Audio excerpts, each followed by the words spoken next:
2016 నుంచి తర్వాత మళ్ళీ 4 సంవత్సరాలు ఏం సినిమాలు లేవు. జ్యోతిలక్ష్మి సినిమా తర్వాత అందరు పోయారు. అబ్బా బా అనుకున్నా, నాదైతే ఛాతి ఇంత ఎడలిపోయిపోయింది. అబ్బా మనం ఎక్కెమరా బండి అది అనుకున్నాం. సంవత్సరంన్నర దాకా ఎవడు పిలవలే. ఇది ఎవడు పిలవట్లేదు, ఇబ్బంది అయిపోతుంది, నాకేం అర్థం కావట్లా, అందరు భలేగుంది, భలే వెళ్ళను, అది ఇది పూరి గారు స్టాంప్ వేశారు, ఎన్ని అన్నం పూడుతున్నారు. ఇక వచ్చి అతని కానీ సినిమాలకు ఎవడు ఏంది సా నాకేం అర్థం కాల. ఆ టైంలో మళ్ళీ సీరియల్కి వెళ్దామంటే సీరియల్కి రాని ఇట్లా అశోక్రావు గారు అయితే సీరియస్గా చెప్పేశారు, రెండోసారి సీరియల్స్ అన్నామంటే మాత్రం బాగుండదు, అటు వెళ్ళి అక్కడే బాడు, అక్కడే ఇది అవ్వను, గడవట్లేదండి, రూమ్ రెంట్ కట్టుకుని ఇంటికి చాలా ఇబ్బంది పడిపోతుందండి. ఆ టైంలో కూడా నేను మామూలు పనులకి వెళ్ళా.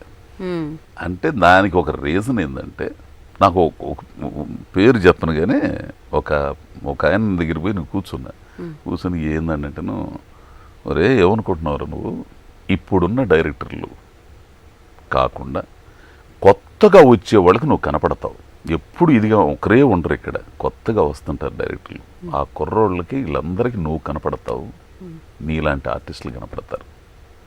పెద్దోళ్ళ దగ్గరికి వాళ్ళు వెళ్ళలేరు, వాళ్ళు నీ దగ్గరికి వస్తారు, నీకు కథలు చెప్తారు, నీది మెయిన్ క్యారెక్టరు మెయిన్ విలన్ అనుకుంటే మాత్రం నువ్వు చెయ్యి, నీ డబ్బులు నీది తిరిగి వస్తాయి, విషయం ఉంటే సినిమా బయటకు వస్తుంది, ఓపి పట్టు అన్నాడు.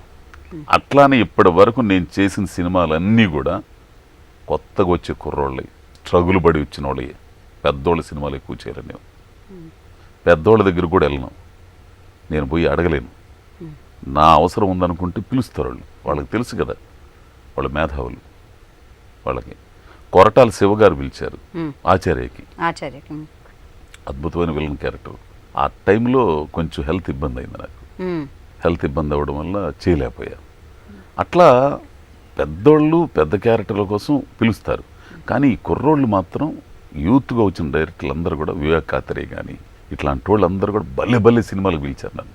అట్లా 2-3 సంవత్సరాల తర్వాత నేను గట్టెక్కి మళ్ళా. మీ వాయిస్కి దాని తర్వాత సినిమాల్లో చేస్తున్నప్పుడు ఎప్పుడన్నా కానీ ఒక డబ్బింగ్ చేస్తారా ఎవరికైనా అని ఎప్పుడైనా అడగడం జరిగింది? చాలా మంది అడిగారండి.